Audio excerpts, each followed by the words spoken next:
pembahasan tentang HIBB dalam kecerdasan buatan. HIBB adalah teori pembelajaran yang dikembangkan oleh HIBB pada tahun 1949. Teori ini menjadi dasar penting dalam neural network dan kecerdasan buatan.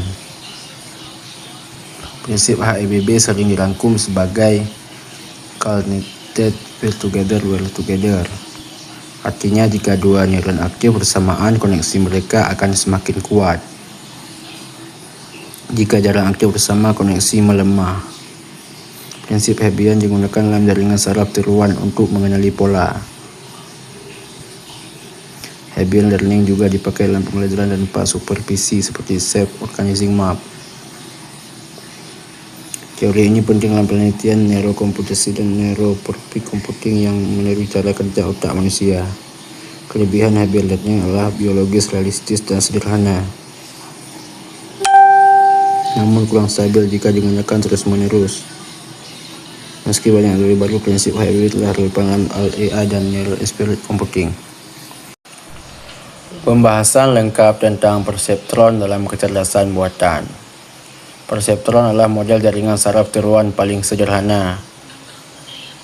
Model ini diperkenalkan oleh Frank Rosenblatt pada tahun 1958. Perseptron terdiri dari input, bobot bias, fungsi penjumlahan, dan fungsi aktivasi. Input dikalikan bobot dijumlahkan lalu ditambah bias. Hasilnya masuk ke fungsi aktivasi. Jika melewati ambang batas, outputnya 1. Jika output salah, bobot akan diperbarui dengan aturan pembelajaran. Perseptron sederhana dan cepat untuk kasus linear seperti AND dan OR, namun tidak bisa menyelesaikan masalah non-linear seperti XOR. Karena itu dikembangkan multi-layer perseptron dan metode backpropagation. Ini menjadi dasar deep learning modern.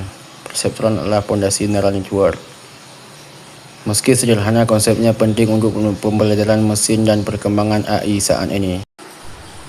Pembahasan lengkap tentang backpropagation dalam kecerdasan buatan. Backpropagation adalah algoritma utama untuk melatih jaringan saraf tiruan. Tujuannya meminimalkan error antara output jaringan dan target. Backpropagation bekerja dalam 2 tahap. Pertama, data masuk dan menghasilkan output, lalu error dihitung. Kedua, error dikembalikan ke belakang untuk memperbarui bobot menggunakan turunan. Algoritma ini sangat penting karena memungkinkan model belajar dari kesalahan dan meningkatkan akurasi.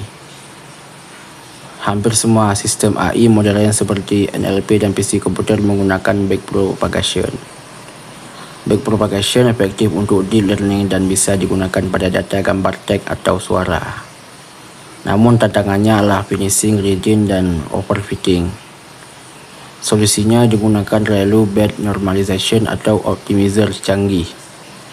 Contoh penerapannya ada di deteksi wajah, chatbot, prediksi saham, dan diagnosis medis. Backpropagation adalah fondasi penting AI modern.